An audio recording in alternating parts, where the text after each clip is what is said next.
wanna go back to the very beginning, Robert. Reason, by the way, is a broad spectrum, so That's very. go for it.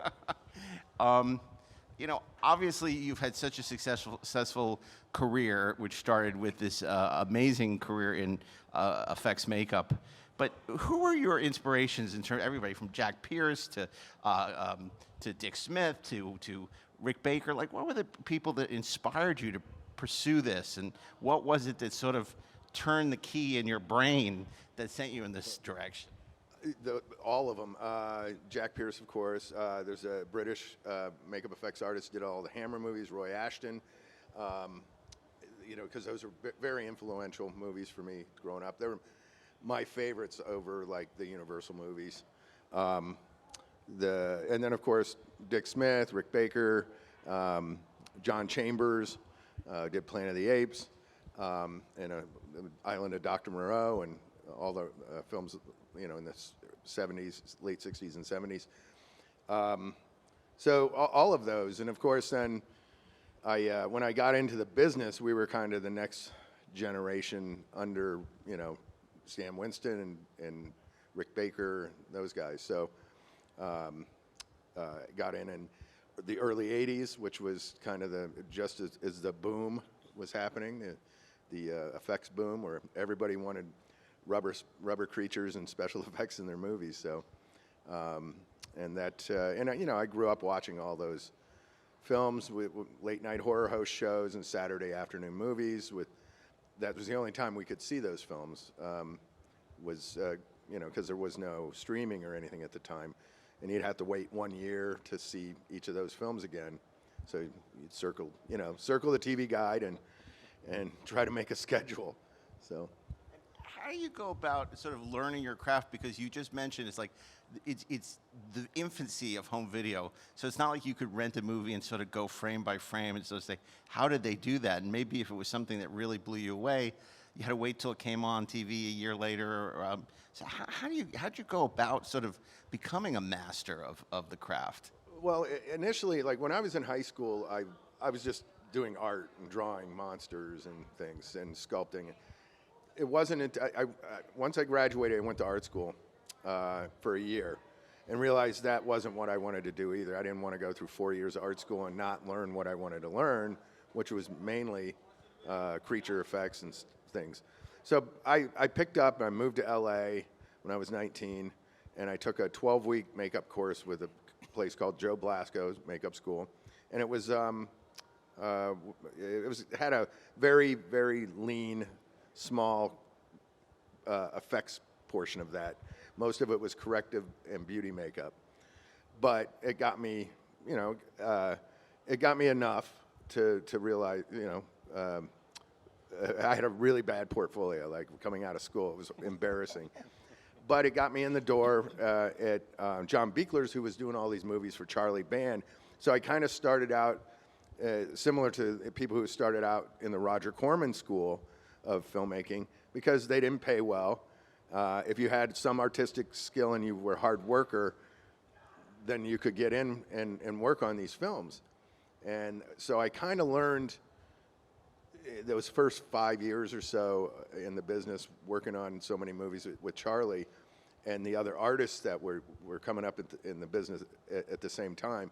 We kind of fed off each other, and we worked with each other. And then on every night we'd get off work, we'd have a garage. Most of us lived together, effects guys, and we'd have a garage where we'd set up workbenches, and we'd go out there and sculpt and create makeups and try to build our portfolios. And so Charlie made Roger Corman look like Warner Brothers. So what an amazing, you know, to start under Charlie. But people forget how many people, you know, started under Charlie Band, and he had their first, you know, experience working for Charlie. And I just wonder, sort of, your first big credit was Night of the Creeps for Fred. What would you tell yourself now? Like, what would having all these years on his, all the success, if you could look back at as a young special effects artist at the time, what would you tell yourself that you know now that at the time you were very naive about this business?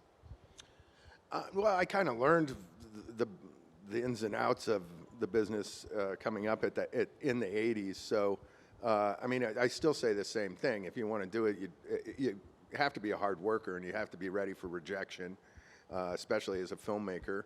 And you have to have a thick skin.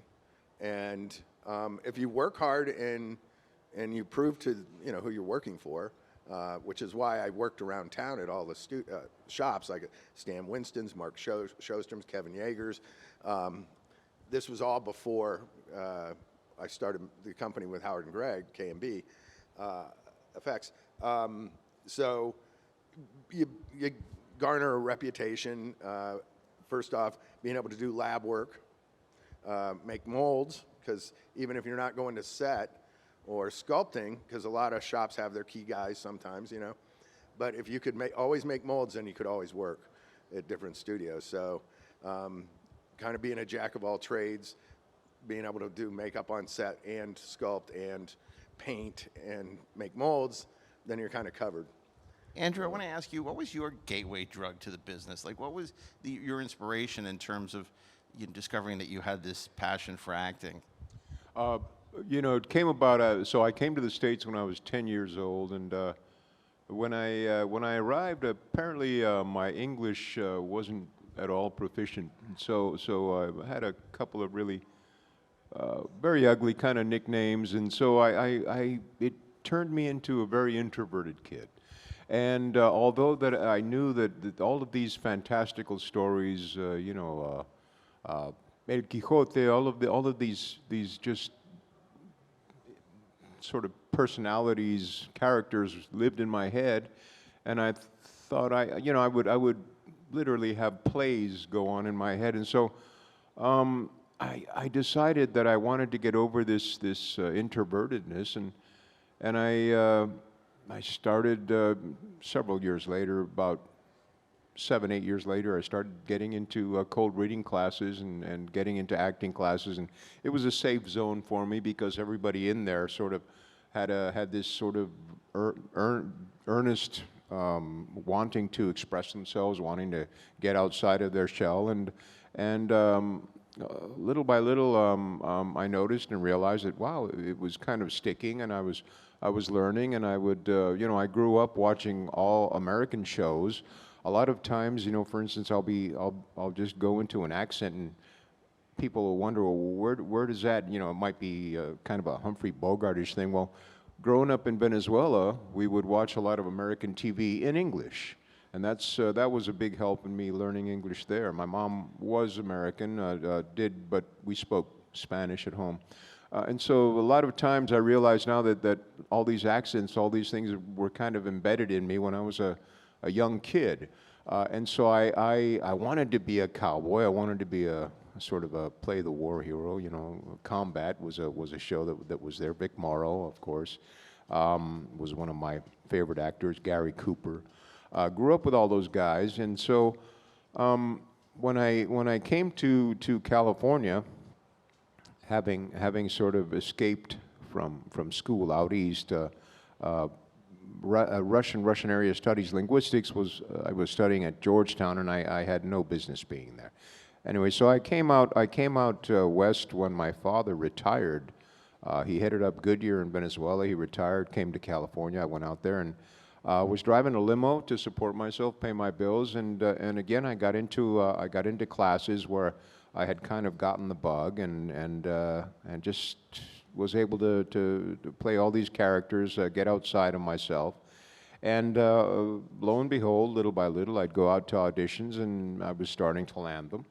And one of the things that, of course, helped a lot was accents, being able to do the various accents. And so it opened up a whole new world of characters, and I was beyond amazed at, wow, this is really cool, and it feels cool, and it's great to get that, especially in the acting class. It was eventually ended up with Milton Katselas, and that was a wonderful learning sort of mission. It was just kind of 3 years of just intense and intensive learning, and so again, being able to go out and do auditions and land some roles and play these different characters and get into them totally was just I couldn't believe my luck. I was charmed. I was beyond amazed. Can we talk about the makeup a little bit for you? So when you get onto Wishmaster, Is it showing? yeah, it is absolutely, running? and you could use a little foundation, but we can talk about that afterwards. No, when you get onto Wishmaster, you are not just acting. You are acting through a prosthetic, and it's not funny ears like freaking Star Trek. It is a full prosthetic. Right. And there are actors who can do that, and there are actors who cannot do that for various reasons. So when you started on that show, when you started preparing to play that character, what did you have to do, and what do you have to do generally to prepare yourself for the chair, for doing the performance? Does it change, how you approach the script and how you deal with the director? That's a great question, especially the chair question. That became a sort of a thing of its own. But I was lucky enough to have Robert on my side here, and he, he told me, he said, when the makeup goes on, it's good. You're literally restricted by the weight of it, by the fact that just think of rubber bands that are so damn strong that, and Robert said to me, you're going to feel as if you're overacting, but you have to do this. You have to really force the makeup in order to get really even the most minimal gesture across to the audience. And wow, that tripped me out. But first time in makeup, I started to articulate it, and it was weird. It was just a weird feeling. But the beauty of it was the art of it. And the first day of filming, Robert told me to go into my trailer, turn the lights, dim them down, and look in the mirror and just articulate, work it, see how it worked, see what was actually going to, and see how hard I had to sort of force the gesture in order to get that minimal smile or just be able to open the mouth wider than normal. And you're right, it is hard. One of the luxuries of it, I suppose, is being able to hide behind that artwork. And so knowing, in a sense, because I was thinking to myself, I'm never going to pull this off. This is never going to work, man. But the beauty of it was, and with Robert's instruction of sitting down and watching yourself and articulating it, working the mask, I started to get not comfortable, but I started to say, oh, okay, I see how this works. Sitting in the chair, that was a trip of its own. I mean, the excitement of having the makeup on, I think after about the third time, it was gone. Completely gone. The thrill was gone. But coming in early in the morning and seeing that brush is kind of like that Star Wars shot of the spaceship flying over you and going forever. But here comes the brush with that white glue. It looked like Elmer's glue, but it would go on. It'd be cold first thing, and the artists, Garrett Immel, would say, well, this is going to be cold, and are you ready to start? Because they knew, because at first it wasn't a shock, but it was like, okay, we're here, we're doing it. And then after about half an hour, they would kind of tilt the chair back and say, hey, if you want to crash out, we've finished the part where you had to stay awake, so you can crash out now, and we can do our work. And it was kind of nice, be in dreamy land and then wake up in the doctor's chair. But nothing but the fondest memories of it, really. Well, now that Ashley's let the genie out of the bottle with Wishmaster, I guess we're going to jump to Wishmaster. I want to talk about, obviously, you had such success in makeup effects. You created the ILM of makeup effects companies. You worked on some of the biggest films of all time. You started developing properties for yourself to direct, obviously, notably from Dusk Till Dawn. But then you had, great with Wishmaster, obviously Demolitionist. Can you talk about sort of the road to directing when it's sort of the spark ignited and sort of maybe some of the lessons you learned from other auteurs that you worked with over the leading to your directing career? Well, I always wanted to be a director as well, but my pathway into that was the art side of things and getting in through special effects. But in doing that, I learned, I was storyboarding sequences for movies, for other people, effects, just specific effects things, coming up with how we were going to shoot them and things like that. So initially, that's the bug. Once you start doing that, you realize, oh, I can do this on my own for my own projects. So, and as far as being on set, I've been on set with all the grades. And I really love to kind of stand behind the camera and watch how they work. Like when I'm on set with Sam Raimi, I love watching how Sam works. Same with John Carpenter, any of the guys, Wes Craven. And you realize how they deal with actors, and some are different. Some are more technical. They're not like actors who've turned it to directing, so they approach it from a different place.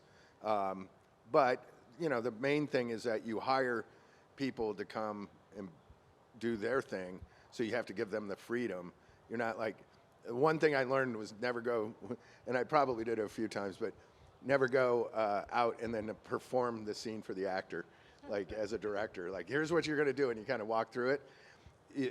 You learn that what you do is you bring the actors in, and then you see what's going to happen, because a lot of it can be organic, and that's the best way to watch how a scene unfolds. If you get too focused on your specific shots or how you were going to cover it, basically you do there's this thing you do called overheads, and I learned this on my first film, where you lay out all your camera angles and overheads and you mark them by numbers, and it breaks down to your shot list as well. And once you do all that homework, then you never really look at it again when you get to set. You may look at effects sequence, you might look and see what's going to be the visual, this is the visual effects shot, or whatever.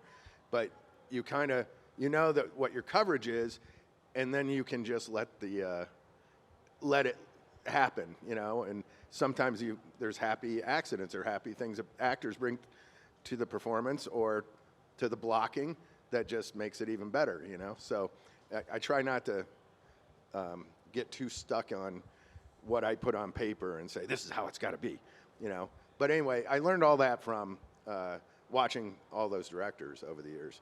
And when I first got in the business, I thought, I want to be a director, and then I got on my first movie set, and I kind of realized I had no clue how all the departments worked together. I didn't know what a grip was. I didn't know what an the gaffer was. And so that took years, a few years of learning how all the departments work together, which helped when I did want to direct. So let's talk a little bit specifically about how you dealt with actors, because you come from a very different place from most of those guys that you worked for. You have real, literally hands-on experience with the makeup effects, literally putting your hands on the actors. Does it have an impact on you in terms of how you direct the actors? Does that particular knowledge and experience change the way that you interact with them and how you help them, guide them through a scene? Is that different from what you've seen other directors do, or? Well, I've worked with directors who don't do anything, like the ADs do all the interaction with the actors, which is weird to me. And then I've seen directors who are more specific to the actors and less on the technical side of things. Now, of course, I come from the technical end of things, so I do a lot of my pre-production planning and everything is focused on like how we're going to achieve a stunt or effects or whatever. And over the years, like honestly, I was terrified on my first film to direct actors, and you do things that you realize you shouldn't. You should just let them do their thing. Which I've had actors where I go to tell them and they go, "You're the director, I'm the actor. Just let me do my thing." And so you realize, okay, cool. So and the dumbest thing I ever did was try to show how to do a fall down the steps like you got to get hit. It hits you like the mortar's going to hit you, and you fly back and you land on your back. And I did the gag, and then I got up and I went, "Oh, I shouldn't have done that, this dumbass." So you get really enthusiastic, but I think that's great. Yeah. I think that's great. I do. I love it. But I think I'm a better director now than obviously when I first started, and it's just because now I realize, don't overthink things. Like let things just happen, and have a plan. If the plan changes, that's great. But that can happen if you have your ducks in a row ahead of time, and then you just kind of see what happens on set. It's very organic. So Andrew, I want to ask you. Robert talked about what working with some of the masters of the directors he learned so much from. I'd love to know, maybe without naming names, directors that maybe you weren't. They did all the things wrong that Robert's alluding to. I mean, it's so interesting that we revere Hitchcock, and yet he was not open to. Everything had to be precisely blocked and follow storyboards, and I would imagine something like that would be very frustrating for an actor. Most great directors aren't that slavish to their, blocking and their boards. But can you talk about maybe things that, maybe for aspiring talent, like they should absolutely not, this is not the way to talk to an actor? I can't really say that, wow, that particular person really, I have a couple, but that's really more on a person-to-person level, eye-to-eye, face-to-face, and I'll leave it at that. And there are a couple that, you want to biatch slap every now and then, but most of all, this is a collaborative effort. It is, and I accept that and I understand it. And interestingly enough, after the first couple of roles where I was the antagonist, and I can be sitting there drinking a coffee and thinking about something, and somebody could look at me and think, "Oh, wow, that guy's about to pop, man. He looks evil, or something's about to go down." I can be thinking about a funny cartoon and look like I don't know, like I have a Charles Manson look on my face. I don't know, but people mistake my sort of my intensity, in the sense that I'll think about something and I'll think about it intensely, and you'll see my eyes going, and I'll be thinking about something, but I'm seeing it play in my head. And to me, it makes sense, and I don't often think about how people might be looking at me and thinking, "Wow, that guy looks like he's pissed off all the time."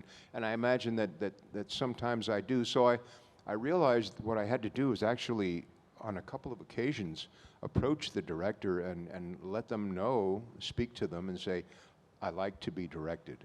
I do. I enjoy being directed." And again, it's a collaboration. I understand that. They understand it. The piece has been written. You're here to direct it. I'm here to portray this particular character. But any insight you have, whether I feel you and I can come to an agreement about how valid or not it is, but I would say and especially for the aspiring talent, it's a collaboration. It ain't about you. It's essentially it's teamwork. You're going to a set, which is your battleground, if you want to think of it that way. You have a job to do. There's a general.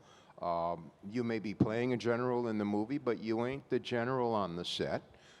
You're an actor, and again, I go back to I love the fact that it is a collaboration, but I did realize that, wow, they're not approaching me and they're not sharing. Robert was great about it, because he would, in fact, and they call it giving a line reading. I don't mind that at all. And again, it's a point of view. It's another, within a compass. It's another degree on the compass that comes to bear, that makes sense. That's part of that collaboration, and altogether we figure it out, and it makes for a better story and a better sort of participation with your fellow actors, and I mean, even down to the crew. I think it's so important, especially for aspiring actors, that you don't float onto a set and you don't float off it. You're not a supreme being. This is again, it's a team effort, and it's about coming out with this fantastic story that spreads across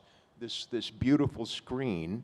That you get to play a part in, literally. And so I'm very much about, and I realized that I had to approach, and I had to say, because you figure, well, the director, and I'm speaking about some TV shows that I love doing, love being part of, but you have to let them know that I did, at any rate, let them know that I love to be directed. I love to be part of this thing. I'm happy to be here. So please give me some impetus, give me some ideas, give me some, fire off my synapses, please.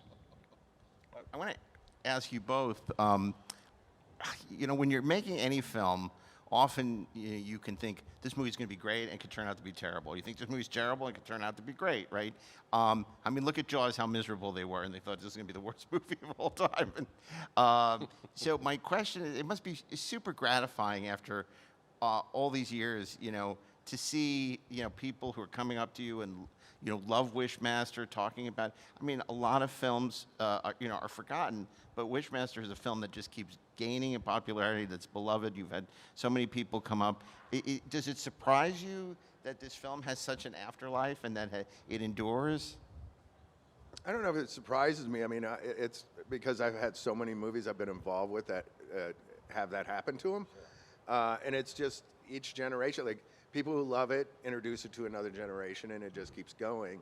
And there's quite a few movies that came out that I worked on that weren't successful when they came out, but now they're beloved and people are constantly collecting. They're coming out in different versions on 4K and all this stuff. So that's the other thing is like, now with the technology and everything, there seems to be every so many years you get a new version of something and a revisiting of something with new special features and whatever. So I'm happy that it's happened, and I love it when people come up and they're like, oh my God, I would love this movie. I showed it to my kids or whatever, and everybody just loves it. So that's gratifying. Yeah, sure. Absolutely, and when a family comes up and the dad's wearing the Wishmaster T-shirt, you figure, well, you'll be talking to him, but then the kids will come up and say, I really loved you in Wishmaster, and I'm thinking, 12 years old, so that's absolutely wonderful, and it's heartwarming, and it's obviously years have passed. We're going on 30, is it? Yeah. Mm-hmm. However, when you're speaking to that young person, it's in the moment. We're talking about something that is essentially frozen in time, and we're referring to that, and it's just a really a wonderful back and forth interaction, and so whereas I thought I'd be talking to the guy with the T-shirt with the Wishmaster T-shirt, I'm talking to the kids. We're going back and forth, and it's just I mean, when they leave, I've got a bigger smile than when they came up, and so that it is. It just it's so rewarding, absolutely. And I'd be remiss if we didn't ask you, Robert, about obviously From Dusk Till Dawn, which was something you wanted to direct originally, but you conceived of, you created the story for, and is a film that obviously is beloved that you went on to work on. It spawned a TV series as well. Can you tell us a little bit about your that journey with From Dusk Till Dawn, and obviously your relationship with Quentin? Yeah. Okay. Yeah. So it was about '88, I think, is when I conceived the story, and I wrote a 24-page treatment. Originally, John Esposito, our mutual friend, was going to write the screenplay, and he was doing Graveyard Shift, the Stephen King film. He went away to do that, and he said, "Look, I'm not going to be able to write this. Let's just find somebody to write this." I wasn't confident enough to tackle it myself at that time. I could come up with an idea and put the basics down on paper, but laying out all that cool dialogue and everything wasn't me. So we were introduced to Quentin through a mutual friend who said, "Hey, there's this kid. He worked at a video store. Works at I forget what it's called, down in Laguna Beach or something. And he's written a bunch of screenplays that he might be somebody you want to look at."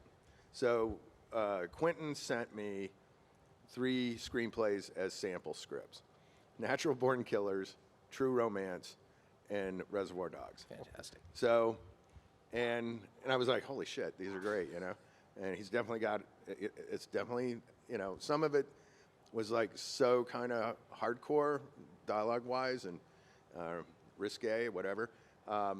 But we were like, oh, he's perfect. Plus, when I met with him, he was into all the same kind of movies, even more so. He's a total cinephile. So, but we connected on the same kind of horror films and things that we loved, and talked about how we wanted to do the movie and how it was going to be 2 movies in one, or like halfway through the movie it switched gears, which is why it took so long to get anybody interested in it, because every time we took it to a studio or whatever, they would reject it. But it was also, there was a couple scenes in there, like the Cheech Marin scene, which just pushed it over the top to where When he was they were talking like, about cats? Yeah, Yeah. where they're like, no, we're not making this movie. In fact, when I was directing it, I was working with Sam Elliott on, was it Tombstone or the other one? I can't. No, Sam's on He was on Tombstone. Tombstone. The greatest movie ever made. So he needed a broken arm thing made for when he got shot to restrict his performance or whatever. And we had worked with him on a movie called Sibling Rivalry where we had to do his corpse head and everything. And so I sent the script to Sam to play, to see if he'd be interested in doing the Earl McGraw opening that Michael Parks plays in the movie, because I thought he would be perfect. And so he read it, and then he was kind enough to contact me back and say, this is not my cup of tea. So he just was like, he thought it was a bit, it pushed the limits a bit. And so, but anyway, he did read it, which was fun. But ended up, trying to get it off the ground for about 8 years, up and down. We had lots of up and downs, almost happening and then not, and whatever.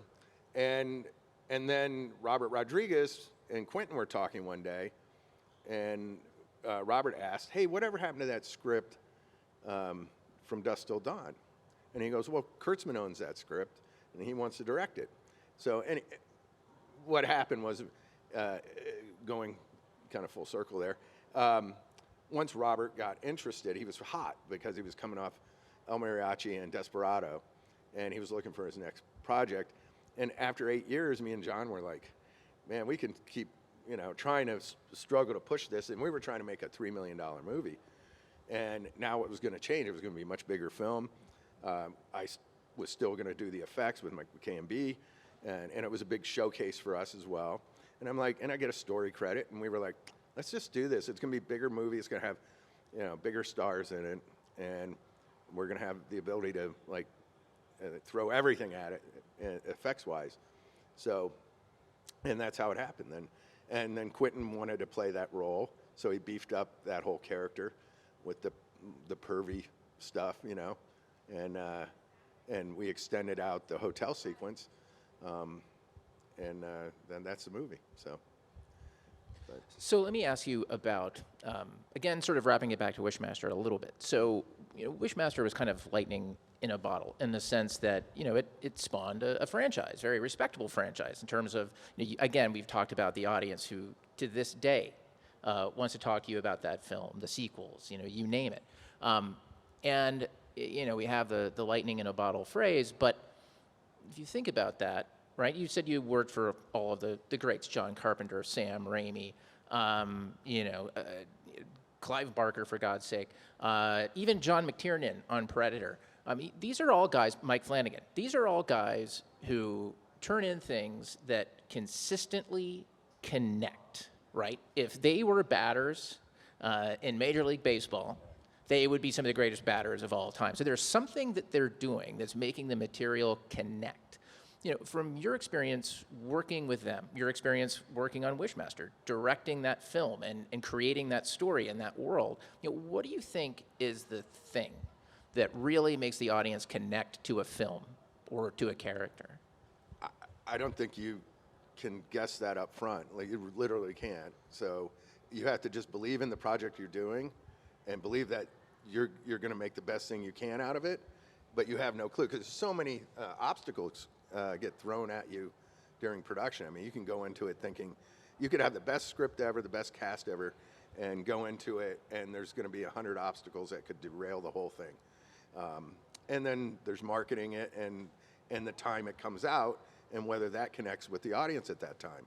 So it's really hard to quantify that. So I think it's a crapshoot because there's been so many times I've been on a film production and go, this is going to be the biggest piece of shit ever. And I had a miserable time shooting it, and then it comes out and it's very successful.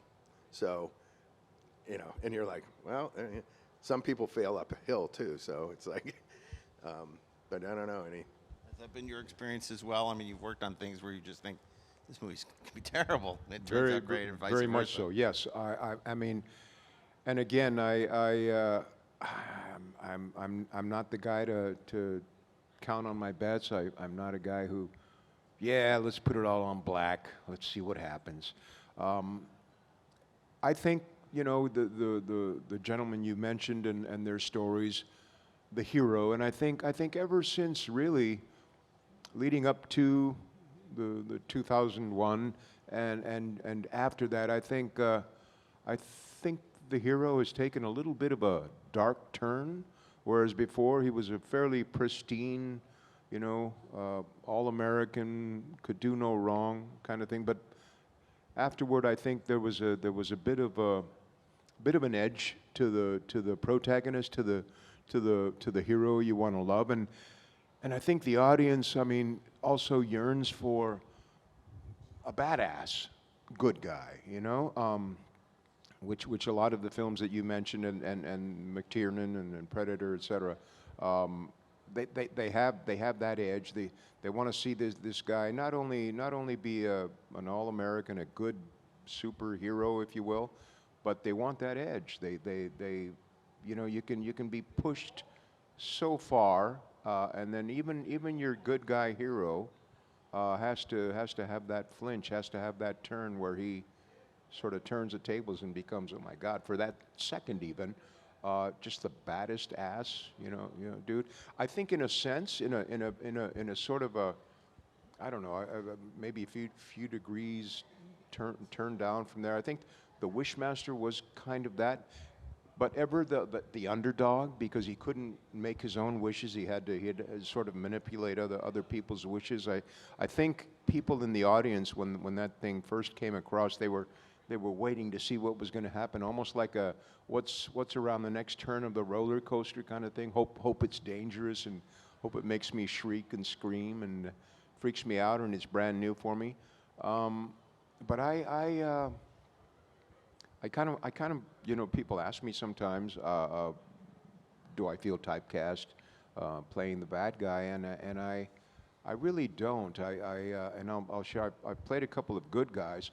I must tell you, I've never been so bored in my career. But you know, because a good guy can. I mean, God forbid he should scold a puppy.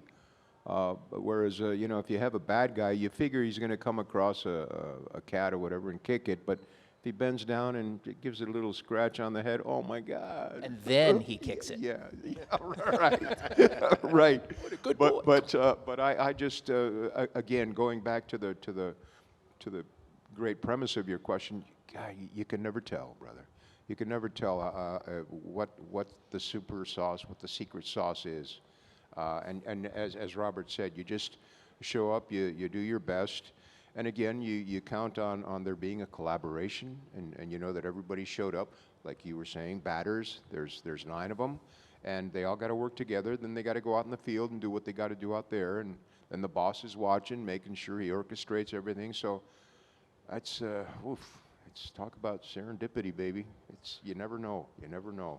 I think too, if you look at those movies that we consider timeless, that everyone will continue to watch and love, if they're entertaining, no matter what their flaws are, if you keep the audience engaged and they're entertaining, that's why Evil Dead's so, like, Evil Dead's one of those perfect movies where it's so flawed and with everything, if you know, dated effects, whatever you wanted to say, but there's one thing Sam told me when I was directing my first film. He just said, make sure they'll forgive everything. They'll forgive acting, production value, any, you know, bad effects, whatever, as long as you keep them totally engaged and entertained. So I think those movies are that way, the ones you're speaking of. So the ones that everyone gravitates towards. So, and I try to, like, not bore the audience. You know, just keep it going and they're having fun, you know. See, you're getting a master class. So in the last few minutes that we have, thanks everybody. Why don't you? There should be a mic out there if you want to ask a few questions before we wrap things up. I'm sure you have some questions. So right there at the mic, there's a spotlight. You can be in the spotlight. It's time to light the lights. Stage is yours, even you, Patty. Okay. Okay. Fantastic. Go ahead. Hi, how's it going, guys? I had a question for Andrew first. What was the most memorable experience you had working on the Wishmaster movies that you did? You know, I would always get a kick out of being sort of when we were resting. I had an RC motor on my back to articulate these sort of antlers or the horns, if you will. And I remember that so when I would sit in a chair, I would literally be sitting like this. And so after a while, I said, you know, let's get a 2x10 board, and we'll prop it on the wall. And then I'd just kind of lean back, and I'd be there for a while. And I remember sort of off in the shadows, kind of just chilling, maybe getting some shut eye. And I remember people would walk back and forth and not notice that I was there. And then every now and then they'd notice and they'd freak and they'd go, oh, and wow, you know, it freaked me out. And one of the crew's moms had showed up one day, and I just kind of wanted to have some fun, and so she walked by a couple of times and didn't notice I was there. And one of the times I just kind of gave just kind of did that, freaked her out, and that was kind of fun for me. That was my fun. Other than that, I think there was a day with Tammy, and this was a day when Robert did. Thankfully, he said, "No, you know, I want that." And so the line is, "Fuck it," like that, and so kind of Robert said, "Nah, I want to," because it was I was giving it more than, "No, fuck it," like that. But Robert said, "No, I want it, bite it, give it a bite, you know, make it." And so that was cool, and it was cool to see Tammy Lauren's reaction to that too. And I got to tell you, I kind of felt good saying it that way. It's kind of fun. Thanks for the question, brother. Yeah, of course. I also had a question for you, Robert. What was the most memorable effect on Wishmaster for you? Because there's obviously that beginning scene in Wishmaster, which is absolutely crazy. I wonder if you had a favorite from that. Well, I have to say, I love the guy getting split out of the skin in the opening or whatever. There's just so much going on. But I'm fond of the statue sequence in the hallway at Beaumont's mansion at the end.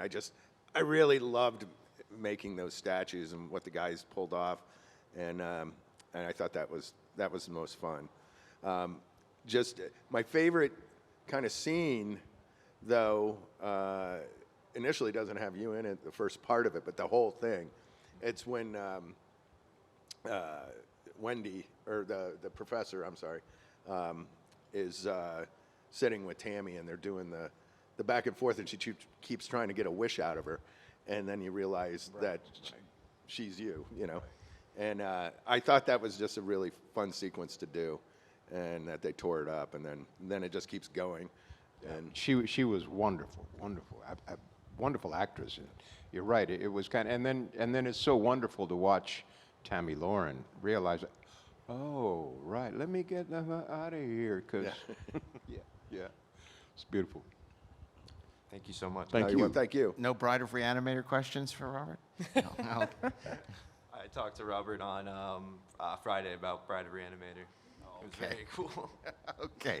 And we're any last question? Because we got to wrap it up here. So well, of course, they'll be at their booth signing. So if you're shy and you don't want to be in the spotlight, you can go talk to them at their booth, get their autographs, talk to them about their careers. So look, thank you so much for joining us this morning, getting up early on a Sunday, missing church, whatever.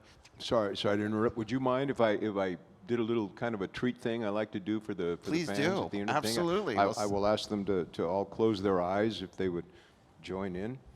If Robert, you can keep yours open. So please close your eyes, and we'll do a little quote here for you. Run, insect. Run and tell those you will what you will. Tell them there is something loose in their city, something which feeds on wishes. But tell them quickly while you still have a soul.